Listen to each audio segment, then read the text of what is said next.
Welcome back. I'm going to introduce you to a couple of very intelligent guests here to help us navigate through life from Resolve Counselling Services, Chelsea Stelmack and also Kim Irvine Albano. January 15th this year was Blue Monday, and it's traditionally the third Monday in January, where a lot of people feel a little bit of anxiety, and for a lot of people, it's not just that one day. It can be the January blahs, the February blahs. Ways to cope with it. First of all, explain what it is, first of all. For sure. So many people in the wintertime feel a bit down, feel a bit off. And so what we know from statistics is that about 35% of Canadians experience what we would call the winter blues. So just feeling sort of that low motivation, a little bit blah. Another 15% of Canadians experience what we would call a mild seasonal depression. And that would be affecting their everyday lives a little bit more, perhaps interfering with being able to get to work, get out of the house. This time of year more than any other time of year. That's right, and it tends to happen more so in the winter. And then another about 5% of Canadians experience a very severe form of seasonal depression, which we would call SAD. The acronym is SAD, so seasonal affective disorder. And so, yeah, this is a real thing that happens for a large number of Canadians. And it's very important to say that if you feel any anxiety, doesn't matter if it's this time of year or throughout the year, please talk to your doctor. There are ways to cope with that. But let's talk about ways to alleviate SAD. This sort of well, down period. There's many ways to alleviate SAD, and Canadians often will really wish away the wintertime. So we're just waiting for spring. Canadians love to talk about how much we can like the cold and like the snow, and then we like to complain about the cold and the snow. And so Canadian, it is very, very Canadian. And so one of the things that is really, really helpful to work with SAD is, or any kind of melancholic feeling, is to really embrace the day. So we know that people who enjoy winter activities really have a much better outlook when we're having those snowy days, whether it's skiing or skating, snowshoeing, ice fishing, to really embrace the winter activities.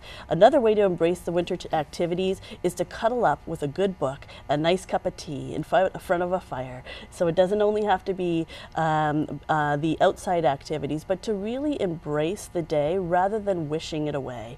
And so those are a couple of the ideas. There is a direct correlation between this time of year and feeling sad, because the lack of vitamin D, the lack of sunshine, days are shorter. Yes, absolutely.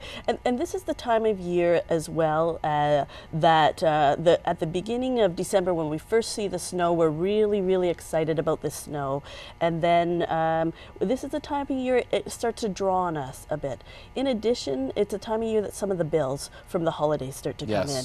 And that really, really weighs people down. And I've heard too, with Valentine's Day approaching, a lot of people who are alone, that sort of triggers something. But we have some ways to help you cope, courtesy of some advice from Resolve Counselling Services Canada.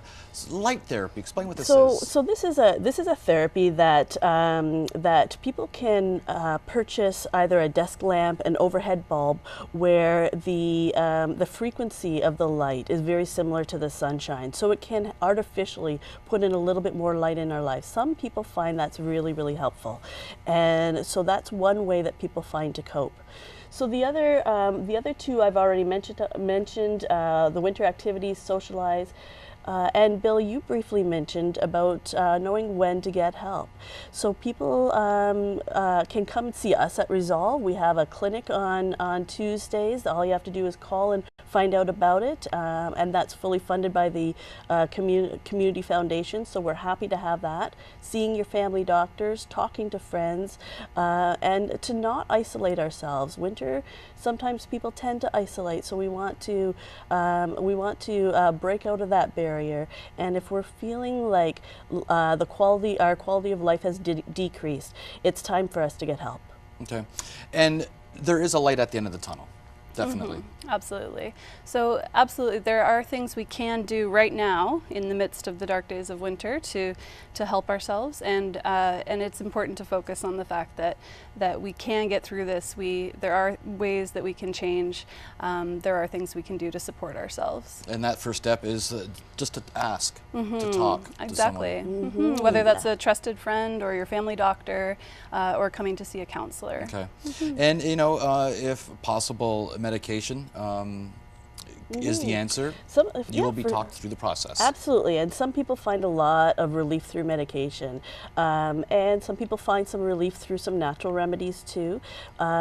It's a lot of it is doing some research as to what's right for you. Counseling, medication, natural remedies, friendship, socialization. Everybody will have something that works for them, and really doing some research for that. Thank you so much. Thank you. Navigating Life is brought to you by Resolve Counseling, overcoming challenges together.